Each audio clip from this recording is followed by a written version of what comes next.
চলো চলো চলো।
এখন তো গাড়িটা উদ্ধার হয়েছে দুটো, যেটা ইনভলভ হয়েছিল সাসপেক্টেড। এটা ইনভেস্টিগেশন স্টেজ, এখনও 24 ঘন্টাও হয়নি, ঠিক আছে।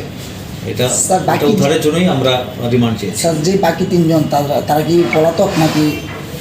প্রেজেন্ট পলাতক। এদের জন্য অলরেডি টিম বাইরে আছে, তো আশা করি এর মধ্যে কিছু আপডেট পেয়ে যাবেন আপনাদের। আচ্ছা স্যার, বিষয়টা হলো যে স্যার ওইখানে যে যে গুলিকাণ্ডে যে দুজন আপনারা অ্যারেস্ট করেছেন তারা কি ওই গুলিকাণ্ডে জড়িত এমন কোনো স্পেসিফিক এখনো পর্যন্ত আপনারা পেয়েছেন কি? এমন আছে বলেই তো অ্যারেস্ট করেছে।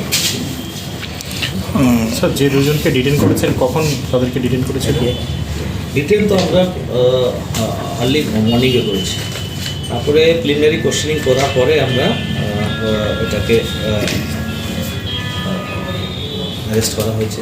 অ্যারেস্ট করে আজকে কোর্টে ফরওয়ার্ড করেছি, রিমান্ডে আসার পরে। তো এটা অ্যাকচুয়ালি আপনাদের আপডেট দিলাম, আপডেট আছে, ঠিক আছে। তো যারা এর মধ্যে জড়িত আছে, কেন জড়িত আছে, ঠিক আছে, আর কারা জড়িত আছে এটা আপনাদের জানা হয়ে গেছে। বাকি তো আমাদের অ্যাকশন থাকবে, যদি কোনো আপডেট করার মতো থাকে আপনাদের